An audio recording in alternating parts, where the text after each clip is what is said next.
What up, Mafia Nation? I'm MAGZ. I'm LVT. We're here to do another reaction video for you. Let's get it.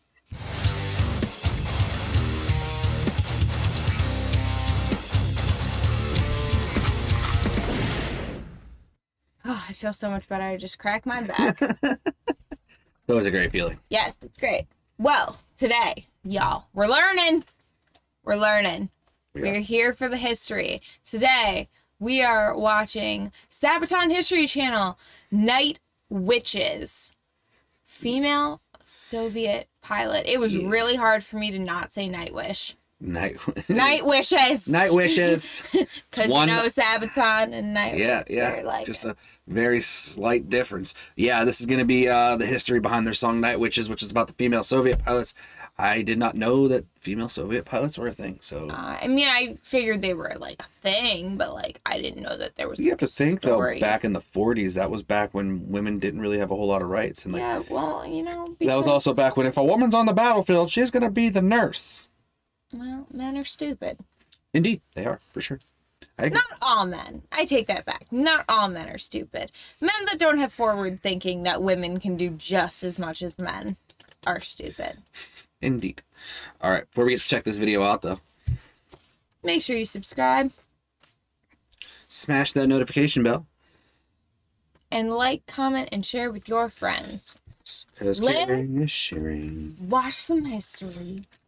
Welcome back to Sabaton History. When you think of the soldiers fighting the Second World War, you probably think of men with... Fun fact, me and Shane just did one for Sabaton History about Lawrence of Arabia, and they were actually like in certain parts of the history part, they were still on set shooting the music video, and he was dressed as Lawrence of Arabia. That's cool. Yeah, he was in their music video. I love Indy Neidells, though. He's silly machine guns. However, in our song Night Witches, we're singing about badass women in bomber planes. Badass women in bomber planes. That's a lot of B's that you just said, sir.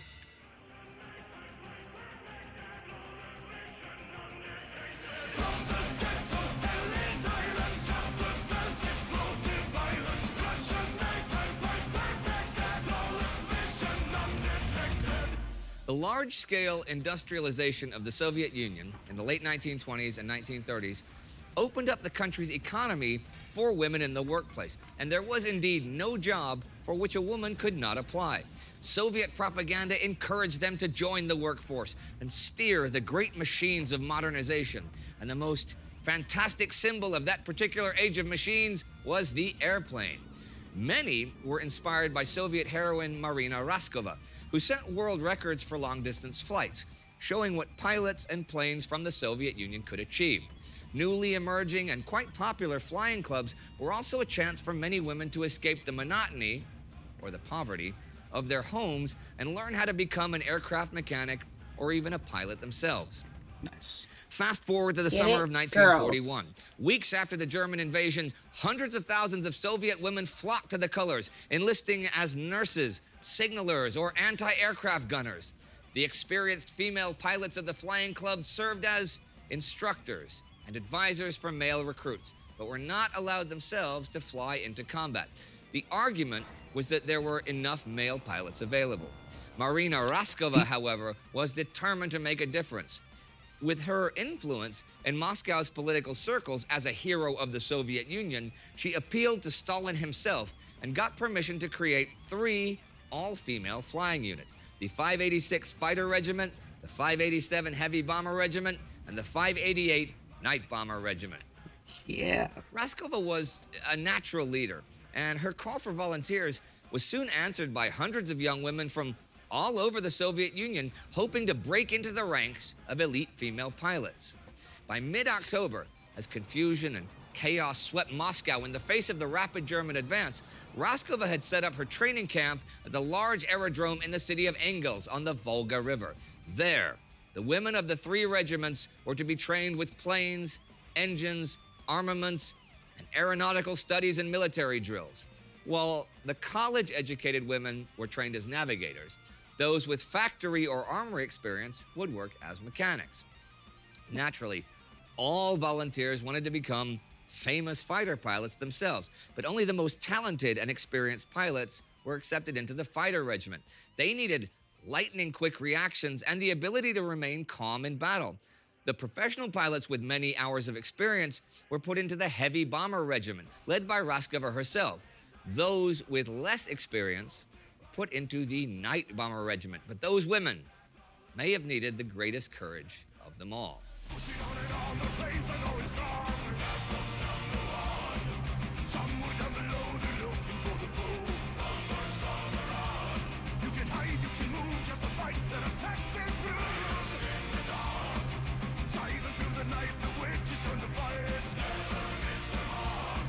Yeah, they Night do. bombers Never were to miss fly the their mark. Polikarpov U-2, a flimsy biplane compared to then modern dive bombers. It had been designed and manufactured since the late 1920s and was used most often as a training plane. It had two cockpits, one for the student and one for the instructor. It was a small and slow aircraft made from lightweight plywood and percale, which was finely woven fabric made out of cotton. It was so cheap to manufacture, spooky.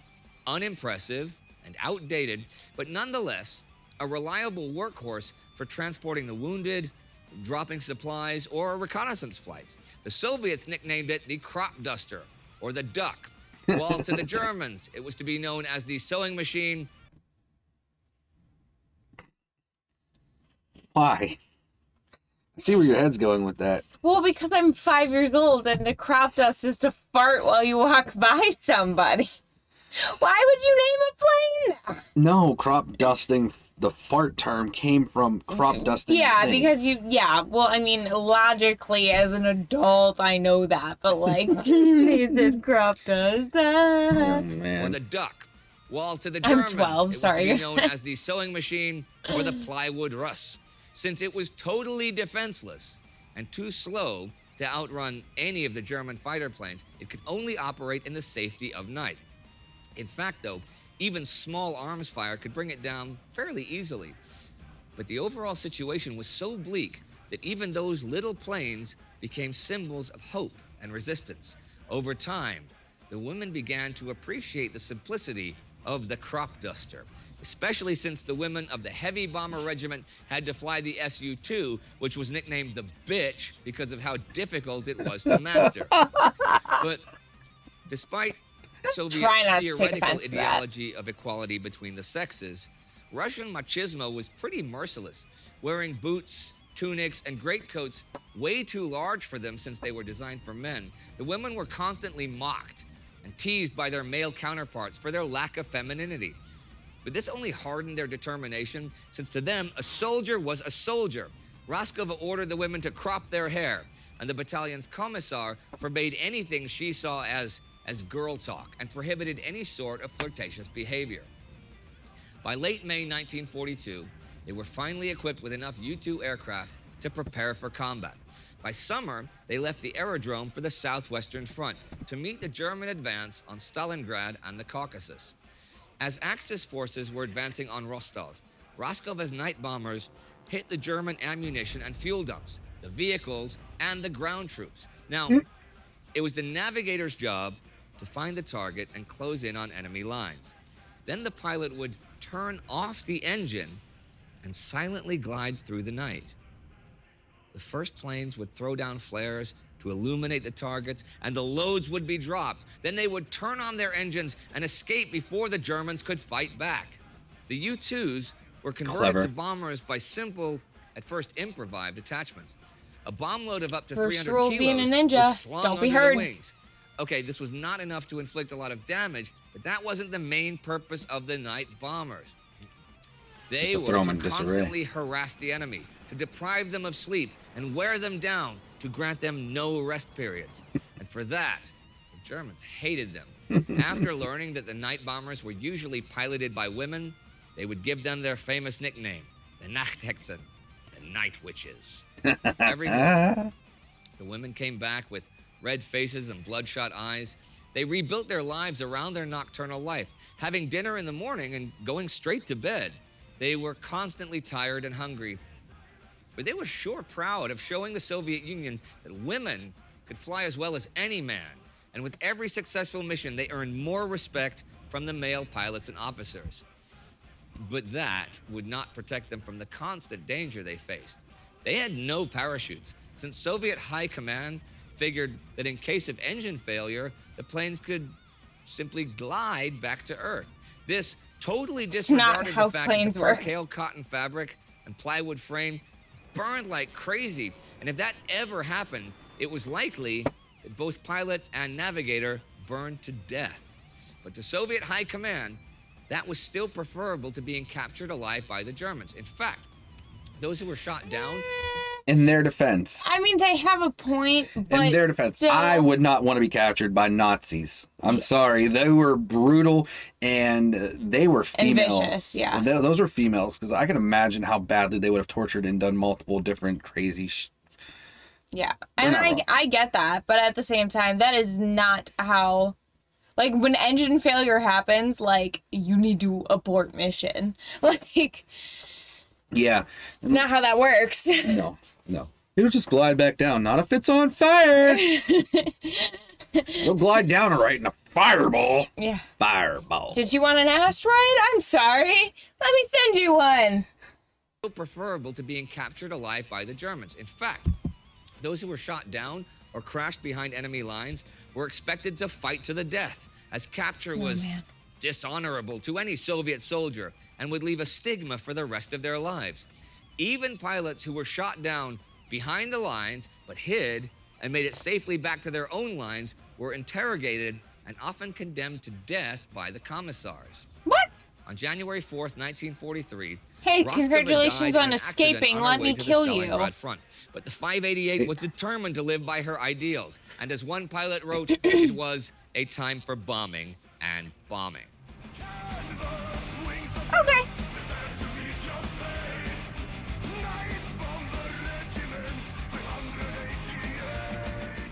The Soviet counterattack prompted the hasty withdrawal of the Germans from the Caucasus and gave the Night Witches more than enough opportunities to harass and attack the retreating troops.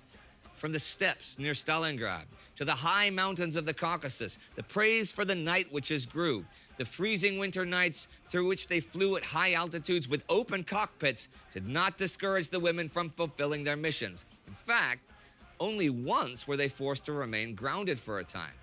On the night of July 31st, 1943, during the German counteroffensive on the Taman Peninsula in Novorossiysk, the Night Witches approached the German positions and noticed that the anti-aircraft batteries were strangely silent. Suddenly, flares lit up the sky. It was a German night fighter attack, and in moments, U-2 planes were falling out of the skies, burning to the ground. The survivors broke off, scattering back into the darkness. Such high casualties in one night were a shock to the regiment, but one that didn't last long. The war that eventually turned against the German invaders brought the witches further to the west, to the Kuban, to the Krim, to Belarus, to Poland, eventually Germany itself. Sometimes they made up to a dozen sorties a night, with only a few minutes of breaks in between. There are many stories of those young women who came from many different backgrounds and who did share their own personal tales of heroism, tragedy, and idealism. We were young and fearless. The fear came later, one of the survivors would recall. Heroic achievements and accomplishments led to more heroes of the Soviet Union than any other Soviet bomber regiment, 23 by the end of the war, with usually at least 800 sorties made. After the war, and after the regiment was disbanded, their commissar, Yevdokia Rachkevich, took it upon herself to personally search for the crash sites of every last one of her lost flyers to provide an accurate history of the regiment and the women that served and fought with it. It's very honorable.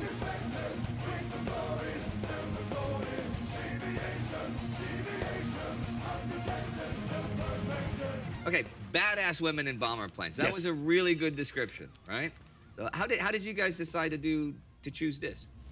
Actually, you know, when we started doing research for heroes, this was one of the first that came up for us. Yeah, that's been in our what do you call it? Secret Sabaton archive for a while. All right. And yeah, we just thought it was a perfect way to open the album as well. Yeah. We have a tradition of doing something surprising for the first song, and I think that massive opening was a perfect way to start off the album, you know? Yeah, and then the tempo change into the Oh, chorus. yeah, sorry, you're right. Yeah, and we did something different there also with the chorus being half beat compared to the rest of the song, and which is something I really hate.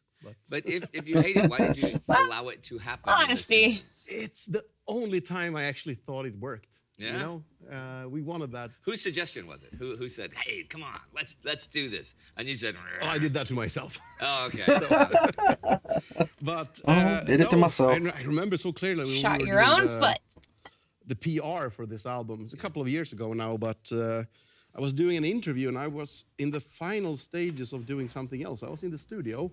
Interviewer was a bit nervous, I should say, and not used to doing interviews. And we had like, I think, a regular 30-minute interview. I was on the phone. He asked me to tell something. Well, you have a lot of stories. Could you tell me something from the album, you know, story-wise? And I started, well, I can make an example out of the first song. And I started telling the story of the Night Witches. Okay. And I got a little bit carried away, you know, because I was proud of the song and the story, so I, got carried away. And I probably spoke for about 8 minutes about only that song and the story about it. When I was finished, it got silent, and then I hear, okay, and the next song? Oh, man. Oh, gosh. Oh, man. Oh, that's brilliant. So, now, what was the reception for Night Witches? You know, I mean, was this, because this is not something that's familiar to people. No. The story in itself is fantastic, no matter if it would have been men or women. Yeah. The fact that it is women, it's a, extra nice bonus, I think. Yeah. And it's very cooler. Soviet Union, too. Yes, and it's still Women are part of our powerful. live set, very popular with the fans and us as well. I think we have some of the coolest. Let me. Y'all are gonna be like, what a feminist. Listen, women are powerful, men are powerful, people are powerful. As long as you're a good person and you kick ass and take names, go fucking you. A part of our live set. Disclaimer. With the fans and us as well. I think we have some of the coolest, pyro and video stuff going on that song as well. Absolutely. So I actually really I love the playing rubber. that because I get off all I guess. Gave on away stage my I Spy. live Ruined your game already. song starts. Damn it. And I sing the intro off stage, and I just get running in on the first boom of the verse.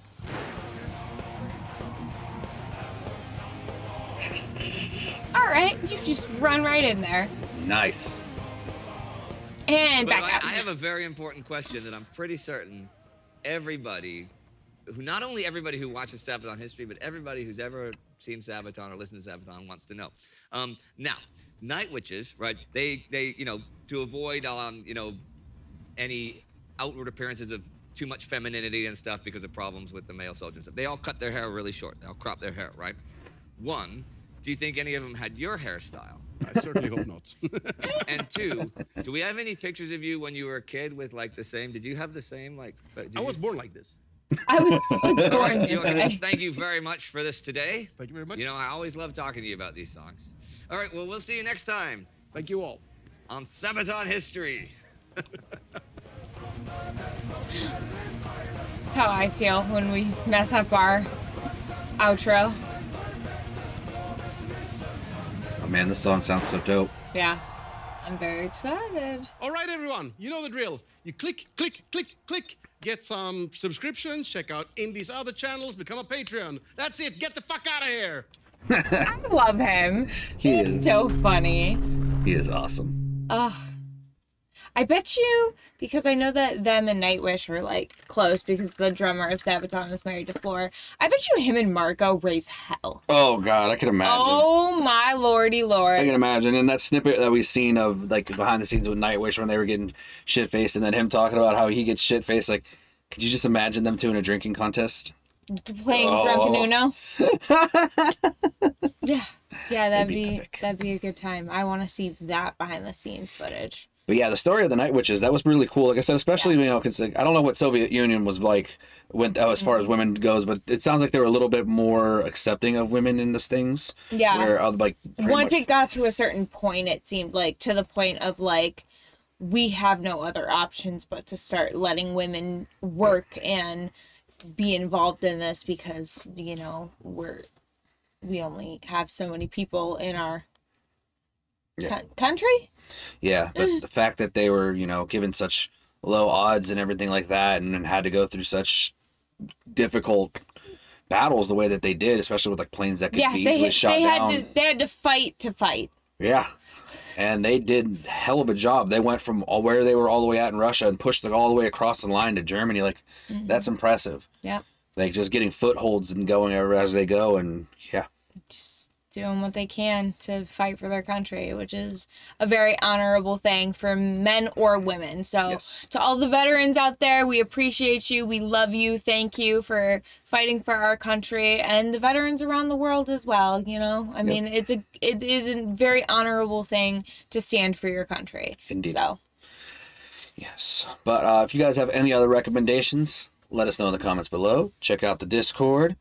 Or check out the donation link in the description below, and you can get your request bumped to the top. What else we got for them, man? We also have all of our social media. It's been scrolling below. You can also check out our merch store that is linked in our description, and you can join the Mafia Nation, guys. Come hang, you know, come hang and support. And one of us. One of us. All right, guys, but till next time.